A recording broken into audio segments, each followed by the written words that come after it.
He gave way to all the members of the minority. No? Yung membership po ng Commission on Appointments, binigay niya kina Senators Legarda, Subiri, and Risa Ontiveros. Hindi lang yun, pati yung set, binigay pa po din sa this humble representation. So that's the mark of a true leader, Mr. President. So thank you, distinguished minority leader. Thank you, kind sir. I'm humbled by the manifestation. Thank you. Just to refresh our colleagues also, Mr. President, if I may continue. You mentioned in your privilege speech some contractors and some of the owners. Now, Mr. President, may I go on? The Alpha and Omega Construction and the St. Timothy Constructions were included in the top 15 flood control contractor list from President Bongbong Marcos on during his press conference. And if I'm not mistaken, you also mentioned something to that effect in your privilege speech. Now, on the Securities and Exchange Commission papers, iba-iba po ang owners ng composition of the company. But in actuality, alam ng lahat na isa lang may-ari nito. Same owner of the once blacklisted St. Gerard Construction. Now, they will deny this fact until they can. However, in one of the tax cases filed against them on 2022 before the Court of Tax Appeals, CTA case number 10472, to be exact, the same and one address lang ang ginagamit for St. Timothy, St. Matthew, St. Gerard, and Alpha and Omega Construction Corporations. Also, the majority stockholder of St. Timothy, who owns 85% of the company, named Miguel Juntura, was the marketing director of St. Gerard. The question, Mr. President, billions of government projects concentrated and monopolized by a few. Mr. President, paano nila itong nailulusot? Who monitors this kind of circumvention? We have an agency, Mr. President. It is called the Philippine Contractors Accreditation Board, or PICAB, which is the implementing board of the CIAP, a Construction Industry Authority of the Philippines. Incidentally, this authority is under the DTI, no?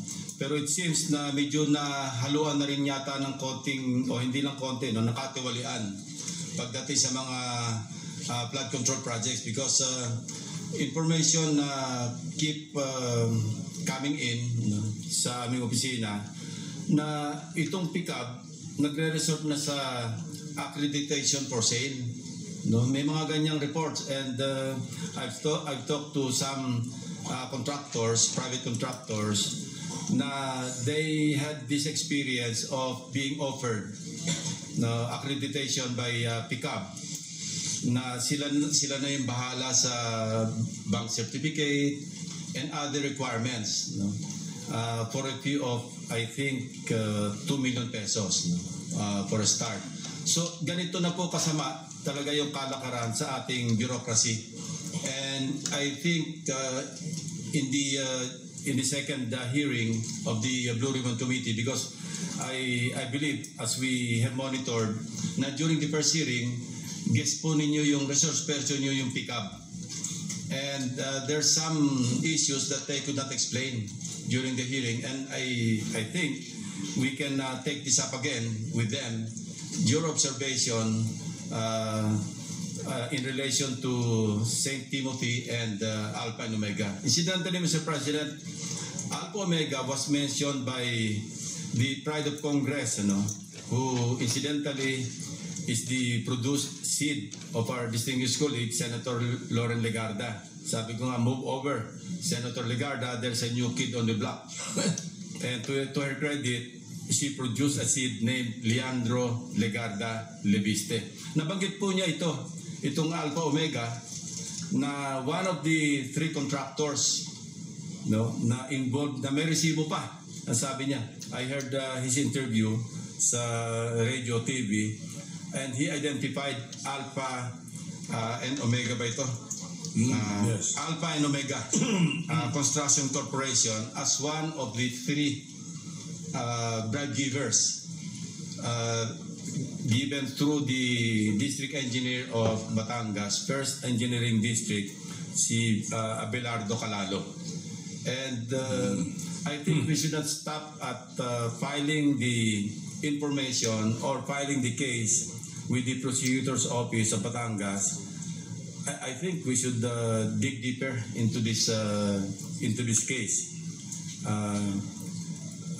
Congressman Leviste offered him to be a state witness, and I think the Department of Justice can pursue this, if only to identify and to catch the bigger fish. Kasi lumalabas ngayon, as I mentioned in my privilege speech, naging bagmen na lang, naging legmen yung mga district engineers. No? Sila na lang yung taga-takbo ng mga contractors, and who knows, maybe even the funders who are the sponsors or proponents of insertions in the GAA.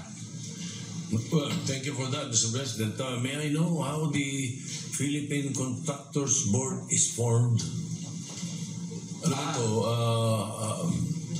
Paano nabubuo itong board na to? Who appoints the members? Who elect the members?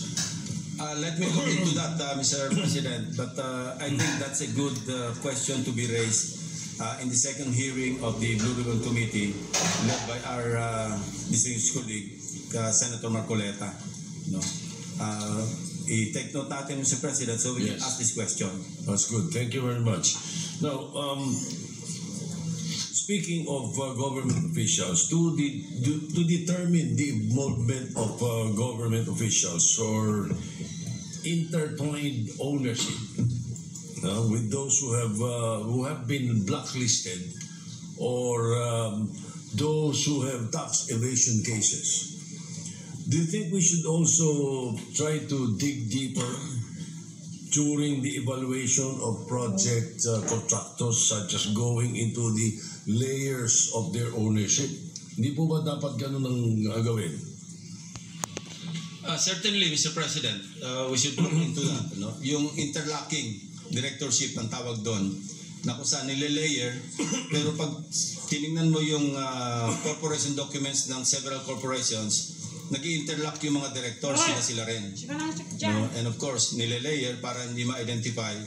And this is a practice being committed by, mga unscrupulous corporations that deal with the government, particularly mga flood control projects.